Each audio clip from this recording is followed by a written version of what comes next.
Corona के बाद फिक्र पेट्रोल डीजल की आसमान छूती कीमतों की, जिसने आम लोगों की मुसीबतें बढ़ा दी हैं। तेल की बड़ी कीमतों का सीधा असर अब किराना और सब्जी और फल की कीमतों पर पड़ने लगा है। महंगाई तेजी से बढ़ी है। इसीलिए आज हम आपको लोगों की नाराजगी, उनकी मांग और सियासत के साथ यह भी बताएंगे कि तेल का ब्रेक कई दशकों से फेल है और दशकों से तेल की कीमतों का खेल भी जारी है। भले ही केंद्र में किसी भी पार्टी की सरकार बनी हो, सेंट्रल एक्साइज टैक्स में कमी नहीं आई, भले ही राज्यों में किसी भी दल का दबदबा बढ़ा हो, लेकिन वैट कम करने का दम किसी दल ने नहीं दिखाया। ऐसे में फिक्र और बढ़ जाती है, जिसकी जानकारी आपको होनी चाहिए। लेकिन आज कीमतों की आग में राहत के कुछ छींटे जरूर पड़े हैं। तो पहले शुरुआत पेट्रोल के दाम में राहत की खबर से करते हैं। 3 राज्यों ने ग्राहकों को पेट्रोल की बढ़ती कीमतों से राहत दी है और टैक्स घटाया है अपना। पश्चिम बंगाल की ममता सरकार ने पेट्रोल और डीजल पर 1 रुपया वैट कम कर दिया है। बंगाल में जल्द ही विधानसभा चुनाव होने वाले हैं। वैसे असम सरकार ने 12 फरवरी को ही प्रति लीटर 5 रुपए टैक्स में कमी की। वैसे असम में भी चुनाव होने वाले। मेघालय ने सबसे अधिक राहत दी है। मेघालय की सरकार ने पेट्रोल पर 7 रुपए 40 पैसे कम किए। हालांकि कई राज्य सरकारों और केंद्र सरकारों ने टैक्स में कटौती करने से साफ इनकार कर दिया। ऐसे में राहत बहुत बड़ी नहीं है, क्योंकि 2 दिनों से पेट्रोल और डीजल के दाम नहीं बढ़ने के बावजूद देश के बड़े शहरों में पेट्रोल की कीमत 100 रुपए प्रति लीटर के करीब पहुंच चुकी है। आज IOCL से मिली जानकारी के मुताबिक दिल्ली में पेट्रोल 90 रुपए 58 पैसे प्रति लीटर बिका, जो कि अब तक का सबसे महंगा रेट है। मेट्रो शहरों में सबसे महंगा पेट्रोल मुंबई में बिक रहा है, जहां रेट 97 रुपए प्रति लीटर है। कोलकाता में भी पेट्रोल आज 91 रुपए 78 पैसे प्रति लीटर बिक रहा है और चेन्नई में आज पेट्रोल का भाव 92 रुपए 59 पैसे प्रति लीटर है।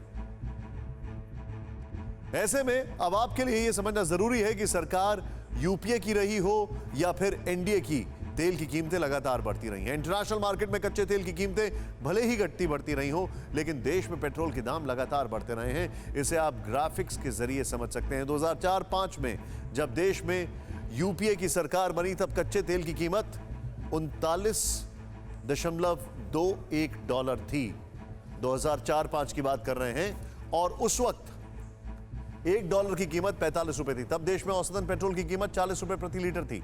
करीब 10 साल में यानी 2013-14 में कच्चे तेल की कीमत प्रति बैरल बढ़कर $105 से ज्यादा हो गई, तो देश में पेट्रोल की कीमत भी 73 रुपए प्रति लीटर हो गई। यानी यूपीए की सरकार में पेट्रोल के दाम लगातार बढ़ते रहे और यही ट्रेंड एनडीए की सरकार में भी जारी रहा। अगर आज की बात करें तो कच्चे तेल की कीमत 67.13 डॉलर है प्रति बैरल और देश भर में पेट्रोल औसतन प्रति लीटर 88 रुपए में मिल रहा है। यानी कि अब आपको बताना चाहेंगे, जब 2014 में सरकार हटी और नई सरकार आई, तब पर बैरल कॉस्ट करीब 110-105 थी और पेट्रोल की कीमत करीब 70, 73, 72 और बड़ा बवाल हुआ था।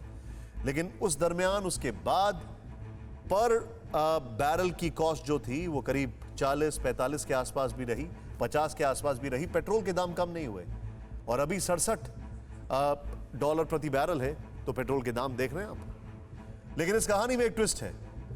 जब जब इंटरनेशनल मार्केट में कच्चे तेल के दाम बढ़े, देश में पेट्रोल की कीमतें बढ़ी। लेकिन जब जब दुनिया भर में कच्चे तेल के दाम कम हुए, देश में पेट्रोल की कीमतें नहीं घटी।